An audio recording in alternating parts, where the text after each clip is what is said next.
தினம் ஒரு தேவ அதிகாரம். யாக்கோப்பு எழுதிய திருமுகம். அதிகாரம் 1.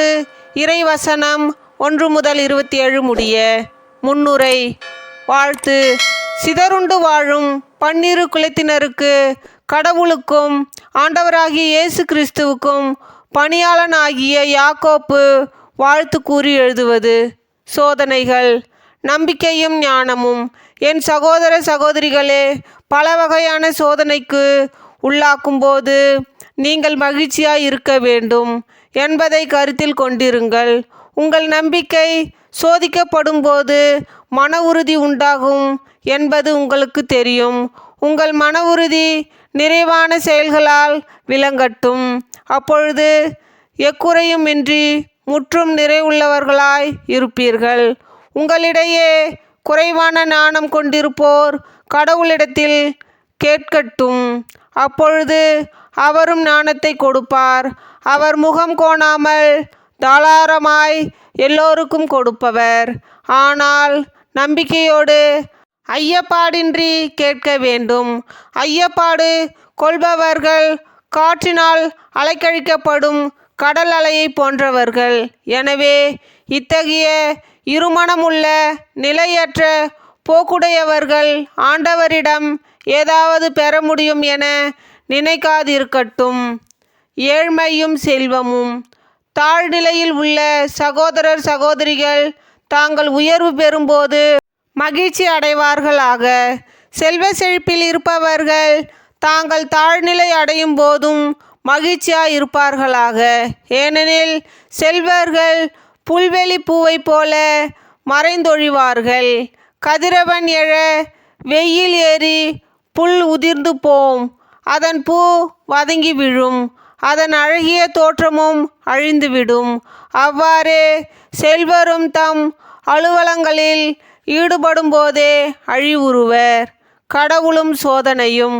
சோதனையை மன உறுதியுடன் தாங்குவோர் பேறு பெற்றோர்.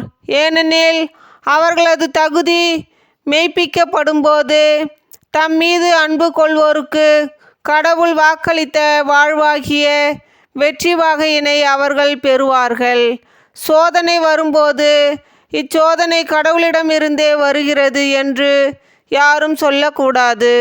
ஏனெனில் கடவுள் தீமையின் தூண்டுதலுக்கு உள்ளாவதில்லை, அவரும் எவரையும் சோதிப்பதும் இல்லை. ஒவ்வொருவரும் சொந்த தீய நாட்டத்தினாலே சோதிக்கப்படுகின்றனர். அது அவர்களை கவர்ந்து மயக்கி தன் வயப்படுத்துகிறது.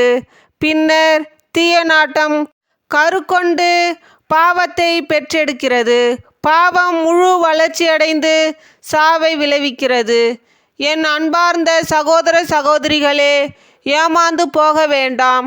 நல்ல கொடைகள் அனைத்தும் நிறைவான வரமெல்லாம் ஒளியின் பிறப்பிடமான விண்ணக தந்தையிடமிருந்தே வருகின்றன. அவரிடம் எவ்வகையான மாற்றமும் இல்லை. அவர் மாறிக்கொண்டிருக்கும் நிழல் அல்ல. தம் படைகளுள் நாம் முதற்கனிகளாகும்படி உண்மையை அறிவிக்கும் வார்த்தையால் நம்மை ஈன்றெடுக்க அவர் விரும்புகிறார். அறிவுரையும் எச்சரிக்கைகளும். இறைவார்த்தையை கேட்டலும் செயல்படுத்தலும்.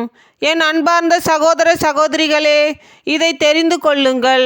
ஒவ்வொருவரும் கேட்பதில் வேகமும் பேசுவதிலும் சினங்கொள்வதிலும் தாமதமும் காட்ட வேண்டும். ஏனெனில் மனிதரின் சினம் கடவுளுக்கு ஏற்புடைய செயல்கள் நிறைவேற தடையாயிருக்கிறது. எனவே எல்லா வகையான அழுக்கையும் உங்களிடம் மிகுந்துள்ள தீமையையும் அகற்றி உங்கள் உள்ளத்தில் ஊன்றப்பட்ட வார்த்தையை பணிவோடு ஏற்றுக்கொள்ளுங்கள். அதுவே உங்களை மீட்க வல்லது. இறைவார்த்தையை கேட்கிறவர்களாக மட்டும் இருந்து உங்களை ஏமாற்றி கொள்ள வேண்டாம், அதன்படி நடக்கிறவர்களாயும் இருங்கள். ஏனென்றால் வார்த்தையை கேட்டு அதன்படி நடவாதோர் கண்ணாடியிலே தம் முகத்தை பார்த்துவிட்டு சென்று உடனே தாம் எவ்வாறு இருந்தார் என்பதை மறந்துவிடும் ஒரு மனிதருக்கு ஒப்பாவர். ஆனால் நிறைவான விடுதலை அளிக்க கூடிய சட்டத்தை கூர்ந்து கவனித்து அதை தொடர்ந்து கற்போர் தாம் கேட்பதை மறந்து விடுவதில்லை. அவர்கள் அதற்கேற்ற செயல்களை செய்வார்கள். தம் செயல்களால் பேறு பெற்றவர் ஆவார்கள். தாம் சமயப்பற்றுடையோர் என எண்ணிக்கொண்டிருப்போர் தம் நாவை அடக்காமல் இருப்பர் என்றால் தம்மையே ஏமாற்றிக் கொள்வர். இத்தகையோருடைய சமயப்பற்று பயனற்றது.